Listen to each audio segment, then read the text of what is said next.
taken care of. We're getting permits very quickly for them, and we're going to make their life very happy. They're coming in with tens of billions of dollars.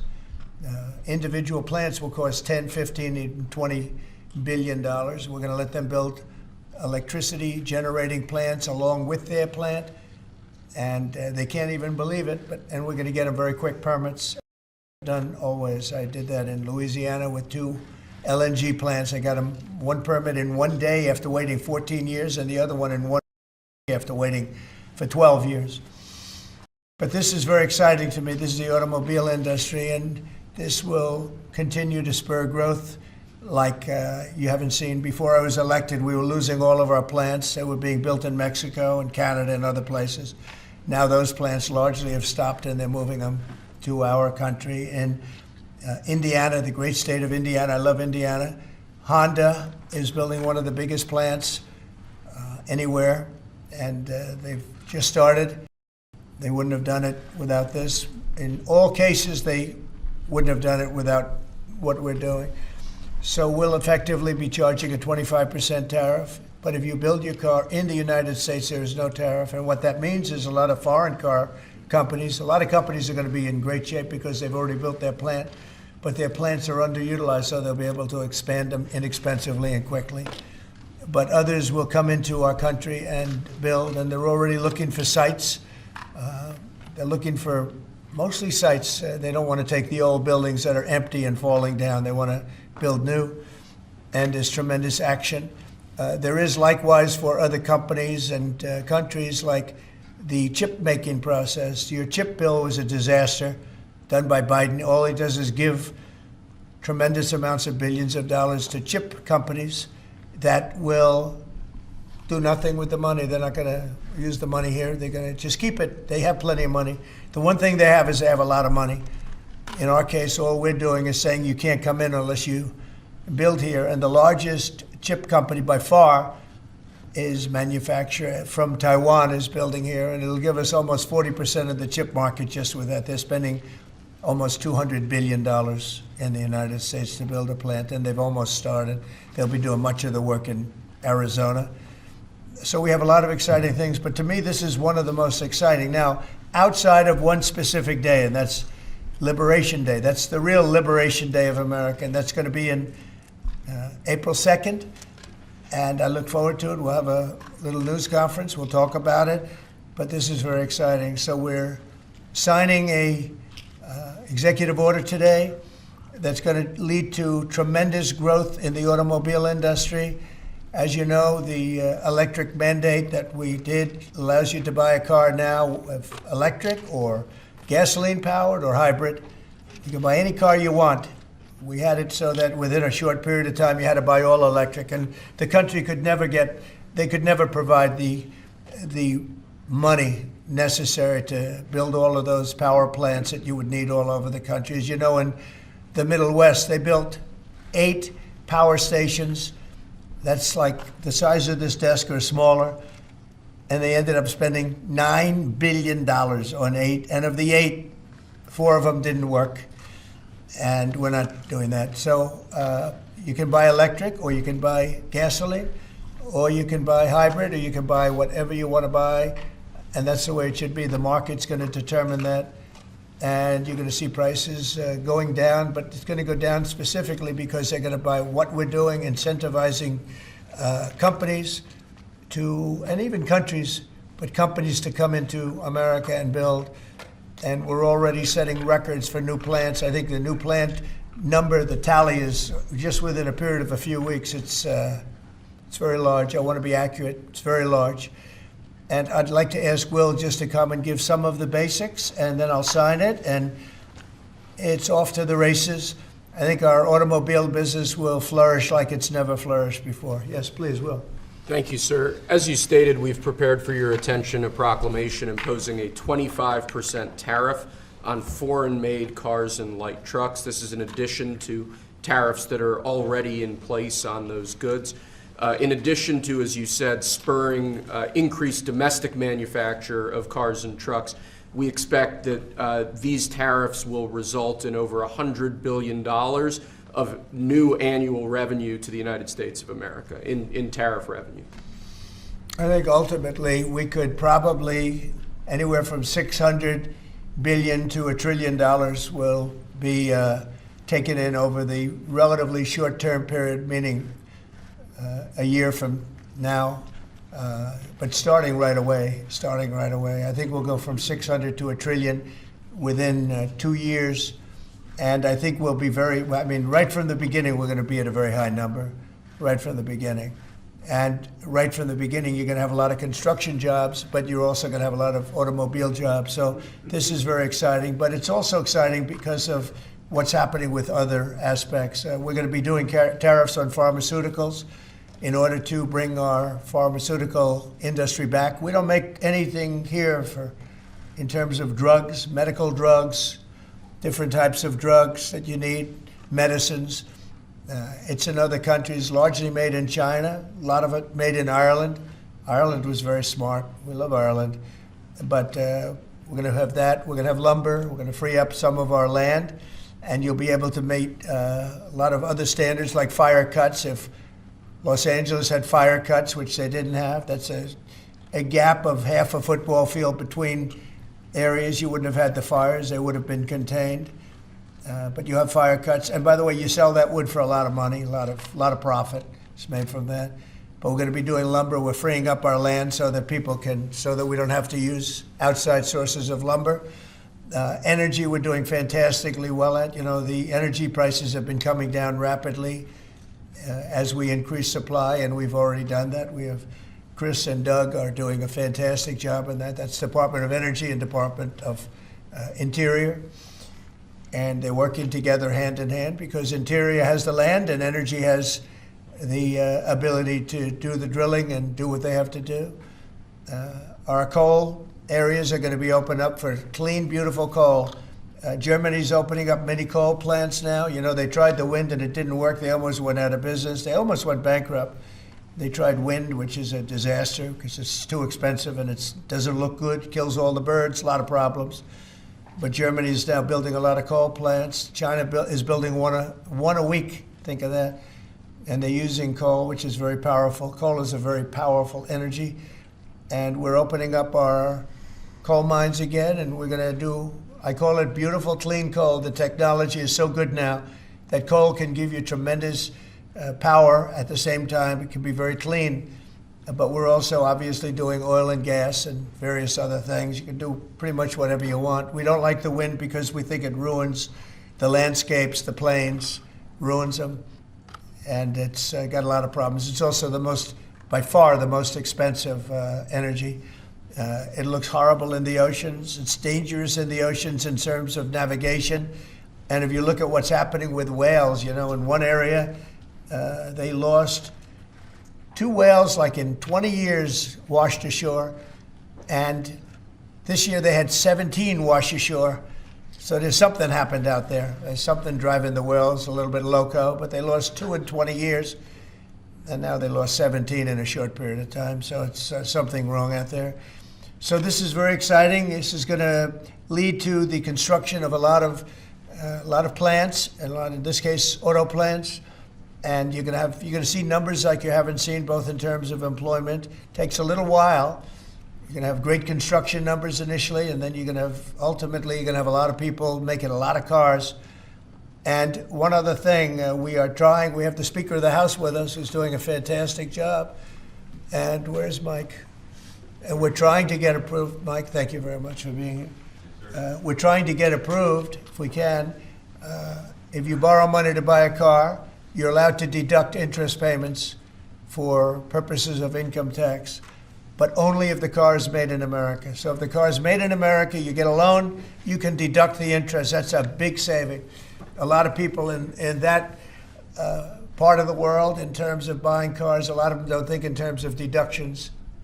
People that think in terms of deductions are very wealthy people, but people are going to start understanding what a good deduction is all about. So when you get a loan to buy a car, and I think it's going to pay for itself. I don't think there's any cost. I think you're going to have so many cars built, but you're only going to get that deduction of interest if the car is made in the United States of America. So I'm going to sign this, and Mike, I hope you can get that, because I think it's going to be amazing in terms of the number of cars that are going to be made because of it. And I want to thank Howard Lutnick, our fabulous commerce chairman. That's what he is. He's a chairman. He's a very successful guy, a great guy. And we have a big day, Howard, coming up next week. It's going to be good. That's Liberation Day. That's going to be on the 2nd, and that's going to be reciprocal. And I think people will be impressed. We're going to be very fair. We're going to be very nice, actually.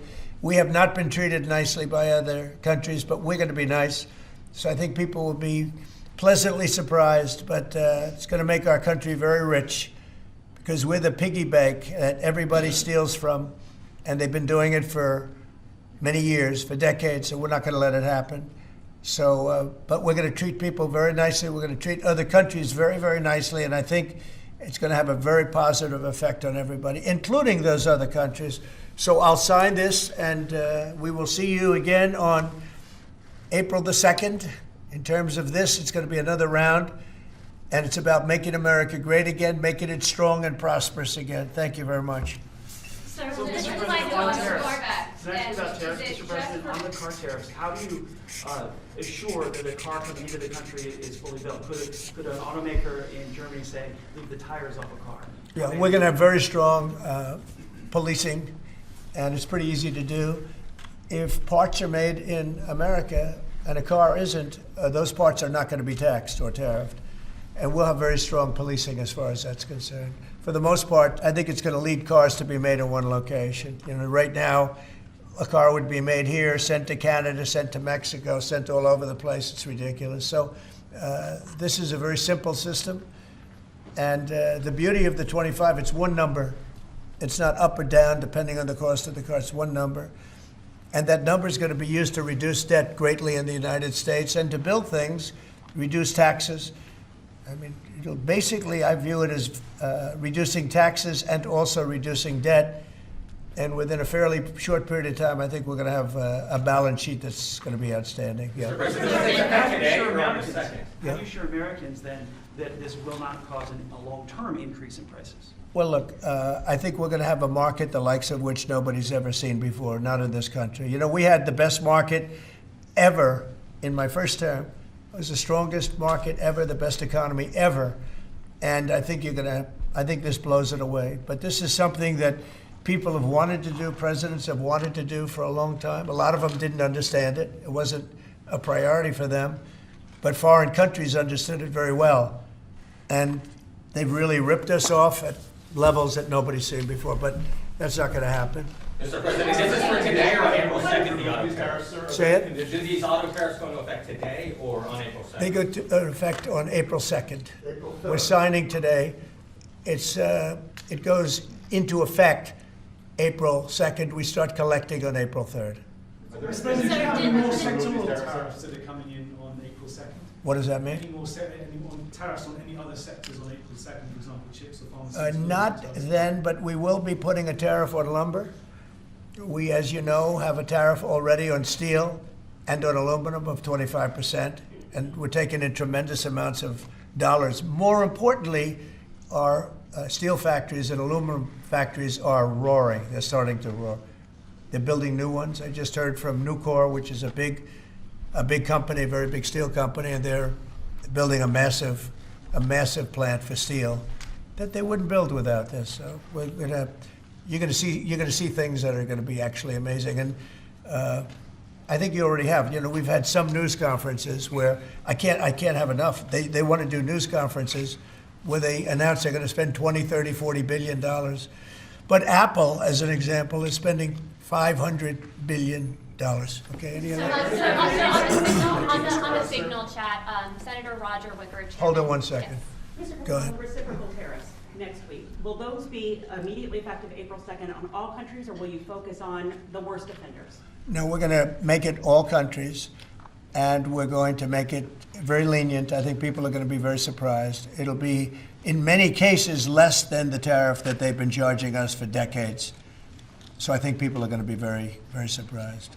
Why is on that? these auto tariffs? I think they'll be pleasantly surprised. I don't know. I think we're trying to keep it somewhat conservative. And on these auto tariffs, we saw obviously NASDAQ, 100 go down 2% at close, S&P 500 down 1%. What are you Is concerned that about today? that market reaction? Today? Yes, sir. I didn't say that. I want to see the jobs. I want to see, that'll all take care of itself. That could take care of itself in 1 day, 2 days, or 1 week. Are there any conditions under which you'd remove these auto tariffs, sir, or is this permanent for the rest of your term in office? Oh, this is permanent, yeah, 100%, yeah. Are you On on the the auto auto tariffs, tariffs? so Did there's no Elon market Musk cap. advise you at all on these auto tariffs? No, because he may have a conflict, so we don't talk. I've never talked to him. Elon's amazing. He's never asked me for a favor in business whatsoever. I'm actually a little surprised by it. I might do it, I might not do it. I do what's right, and he'd want me to do what's right. No, he's a patriot. He has never, you know, these are big deals we're talking about. This is probably nothing like this. And I've never had Elon come and say, would you do me a favor with the mandate or the electric mandate or anything? He's never asked me for anything. Sir, also, Do you think what's these your tariffs will response benefit to businesses? Republican lawmakers who have said today that your administration should take more accountability and not downplay what's happened with Signal that we've seen in these messages today? What Well, I is your don't know about response? downplaying. The press upplays it. I think it's all a witch hunt, that's all. I think it's a witch hunt. I wasn't involved with it. I wasn't there, but I can tell you the result is unbelievable because the Houthis are looking to do something. They want to know, how do we stop? How do we stop? Can we have peace? The Houthis want peace because they're getting the hell knocked out of them. It's And been you very, read very both. strong. The Houthis are dying for peace. They don't want this. And they're bad. Look, they were knocking ships out of the ocean. You know, we had in the Suez Canal, they only have about 20% of the ships going through. They have to go through a different way, which takes weeks of travel. And that really affects commerce. But the Houthis have been hit hard and they want to negotiate peace. But I don't think they're quite. I don't think they're quite ready. Nothing classified that was shared? Say Do it? you still believe nothing classified was shared? Well, that's what I've heard. I don't know. I'm not sure. You'll have to ask the various people involved. I really don't know. I can only tell you this. You know, you don't want to talk about it. The Houthis have been horrible to the world. What they've done, killed a lot of people, and knocked down a lot of ships and planes and anything else. You know, it's not just the ships. And they have been hit. They have been hit harder than they've ever been hit. And they want us to stop so badly. And they've got to stop. They've got to say no mas. But I can only say that the attacks, it's attacks every day, every night. It's not just the one, you're talking about one. The attacks have been very successful, even beyond our wildest expectations. We've hit them very hard, very successfully. And we're going to do it for a long time. We're going to keep it going for a long time. Senate Republicans have said that they have formally asked the administration for an Inspector General report on the Signal issue. Will you agree to that? It doesn't bother me. I don't know. You know, I want to find if there's any mistake or if Signal doesn't work. It could be that Signal's not very good. You know, it's a company. Maybe it's not very good. I think we'd rather know about it now. There was no harm done because the attack was unbelievably successful that night, and it has been unbelievably successful every single night for the last 4 or 5 nights. So, And so says that you're responsible. and that's the thing that you should be talking about. This is something that should have been done by sleepy Joe Biden, but he was asleep at the wheel, other than when it came to stealing money, of course. Joe Biden should have done this attack on Yemen, which is basically a certain group within Yemen, the Houthis, and this should have been done by Joe Biden, and it wasn't. And that's caused this world a lot of damage and a lot of problems. Senator says that he's responsible, but he's also overseeing the investigation to find out what went wrong. Maybe Who's responsible? Mike Waltz says that he's responsible. Well, yeah, Mike Waltz, I guess he said he claimed responsibility, I would imagine. Had nothing to do with anyone else. It was Mike, I guess. I don't know. I was told it was Mike. Mike did, he took responsibility for it. Consider his position over this, Mr. Say it? Should Secretary Hegseth consider his position over the Signal? Hegseth is doing a great job. He had nothing to do with this. Have you asked Mike Hegseth, how do you bring Hegseth into it? He had nothing to do. Look, it's all a witch hunt. Here we are talking about some of the greatest business deals ever made. The greatest companies in the world are moving into the United States, and you want to ask about whether or not Signal works. I don't know that Signal works. I think Signal could be defective, to be honest with you. And I think that's what we have to, because you use Signal and we use Signal and everybody uses Signal, but it could be a defective platform, and we're going to have to find that out. Mr. President, have you been briefed about soldiers in Lithuania? Say it. Have you been briefed about the soldiers in Lithuania who are missing? No, I haven't. Mr. U.S. President, have you spoken, sir, with the big three automakers about these tariffs? What was their reaction? I have. What was their reaction? It depends on whether or not they have factories here. I can tell you, if they have factories here, they're thrilled. If you don't have factories here, they're going to have to get going and build them, because otherwise they have to pay tariffs. Very simple. And most of those have pretty big factories here, like General Motors has big factories here. They're going to move their parts divisions back to the United States, because some of them were made in Canada and some of them were made in Mexico and other places. They'll be moving their parts division back to the United States in factories where they may be at 60% capacity, so they don't even really have to build too much of a factory. But, generally speaking, if they have factories here, plants here, where they make their cars and equipment, but they make their cars here, they are thrilled. Same thing with the steel industry. Steel industry is now paying a 25% tariff, as you know, I put it on last week, and the business is roaring in the United States. And we can't, because of military, we can't lose the steel industry. If I didn't put the initial tariffs on steel in my first term, you wouldn't be able to have a military, because we wouldn't have. Every steel company would be bankrupt in the United States, and every plant would be closed. But now they're booming, and putting this tariff on, this additional tariff for steel and aluminum, it's making them thrive, and it's already happened. Mr. President, we're coming up on the deadline for the TikTok sale. Will you extend that deadline if you don't have a deal? Do you support Oracle? Well, we will have a form of a deal. TikTok is very popular, very successful, very good. We're going to have a form of a deal, but if it's not finished, it's not a big deal. We'll just extend it. I have the right to have the deal and to extend it if I want. So we'll see whether or not we have a deal. We have a lot of interest in TikTok. Is there a way for a U.S. company to operate it and ByteDance to still have a share of the algorithm? Well, there are numerous ways you can buy TikTok, and we will find the one that's best for the country, for our country. I'm worried about our country more than anything else with respect to TikTok. And China is going to have to play a role in that, possibly, in the form of an approval, maybe. And I think they'll do that. Maybe I'll give them a little reduction in tariffs or something to get it done, because every point in tariff is worth more money than TikTok, if you think. Every point. Tariff is a much bigger world, and TikTok is big. But every point in tariffs is worth more than TikTok. So in order to get China to do, maybe I'd give them a reduction in tariffs, as an example.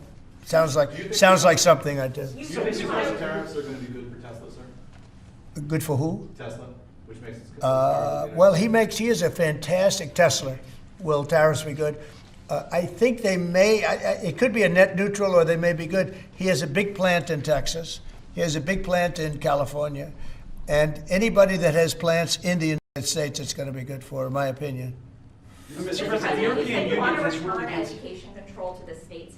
How would you handle it if a state like California were to put in place education policy? I haven't seen a mask in so long. You're wearing a mask. So nice of you.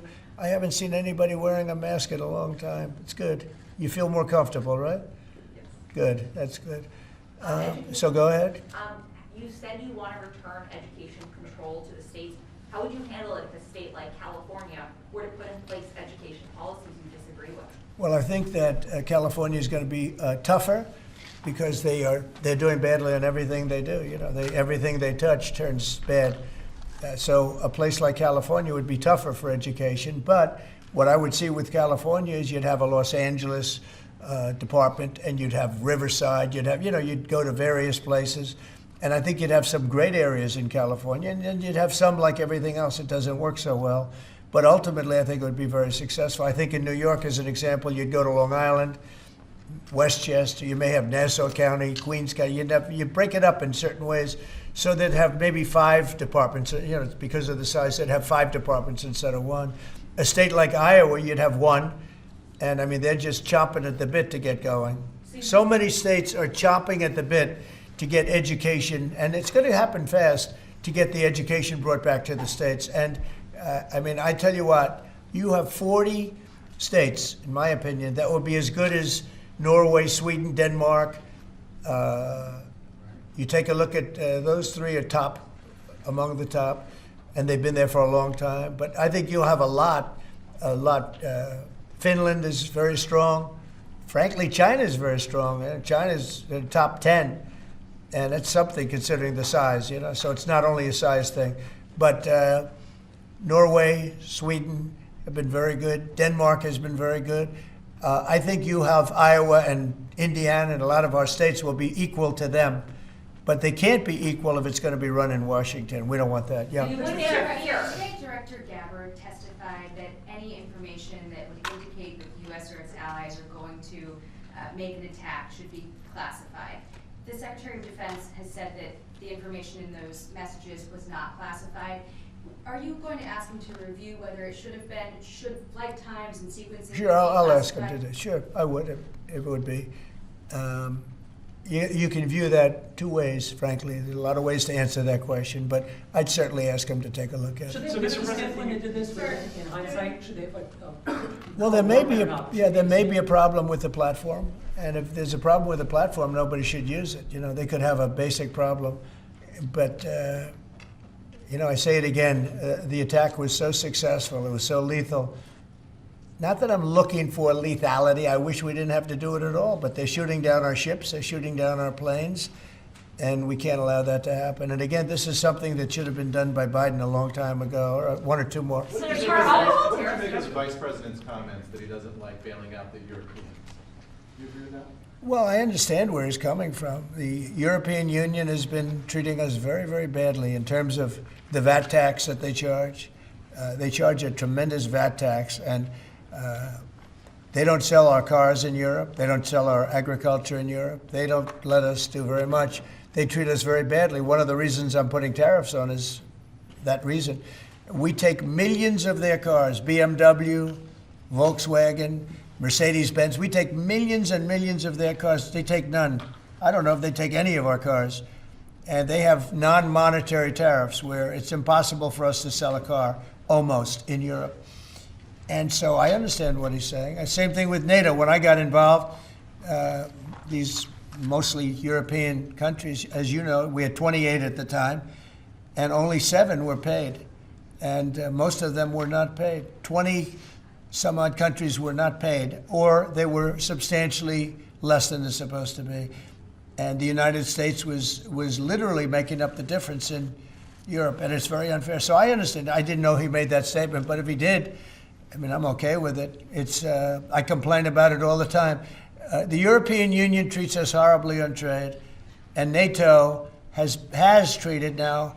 I raised a lot of money for NATO, hundreds of billions of dollars. You were here last week when the Secretary General said without Trump, there wouldn't be a NATO, because I got them to pay money. It was unfair. The United States was paying 80, 90, 100%, okay? You said you're going to be more lenient than reciprocal next week? I think there'll be, I think if I did to them what they did to us, I think a lot of people would be very unhappy. Yeah, I think it'll be much more lenient. I'm going to be much more lenient with regard to the tariffs that you'll see on April 2nd.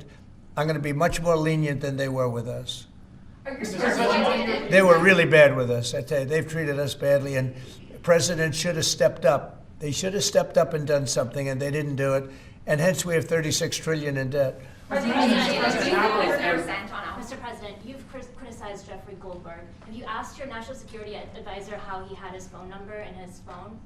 We have asked a lot of questions, and we're going to try finding all those things out. No, I just know Goldberg is a sleazebag. You know, his magazine's terrible. He's just a guy that I never had a lot of respect for. Are you How far are you prepared to go on Greenland? You said this morning that the United States needs Greenland. We need Greenland for national security and international security. So I think we'll go as far as we have to go. We need Greenland, and the world needs us to have Greenland, including Denmark. Denmark has to have us have Greenland, and you know, we'll see what happens. But if we don't have Greenland, we can't have great international security. If you look at the ships outside of Greenland, China, Russia, places that we have to be there. If we're not there, we can't have national or international security. So I view it from a security standpoint, we have to be there. What's the reason Mr. the vice President, president decided to join his Daily wife News instead of sending her, she was gonna go solo to the dog sled race, and now he's going along on Friday. Who's going The into vice the? president, like Usha was gonna go to Greenland on her own. I don't know. I'm not sure. I think you may have JD going actually. Yeah. I don't know. I don't know if they've split that up, but Usha's great. But I understand JD might be going. So. So the European Union has voted or decided against Apple and Google during the Digital Markets Act, and they're the first U.S. companies they targeted with that. An Apple executive told me they believe that it's politically motivated because of the tariffs on April 2nd. The European Union is suing a lot of our companies, like Apple, and they have a $17 billion judgment. And they're suing Google, they're suing Facebook, they're suing a lot of other companies. And they use that money just like, it's like a tariff. They go before judges that are very pro-European Union, to put it mildly. I have that same thing here, but I don't think the people are going to stand for it, Are they actually. using it as leverage? No, they're just taking advantage of American companies, and we're not going to let them do it anymore. Okay? Thank you very much, everybody. Very much. It's an honor to be with you today. We just celebrated Women's Day at the White House. It was fantastic, attended by a lot of great women. A lot of great women. All women are great. So this is the beginning of Liberation Day in America. We're going to take back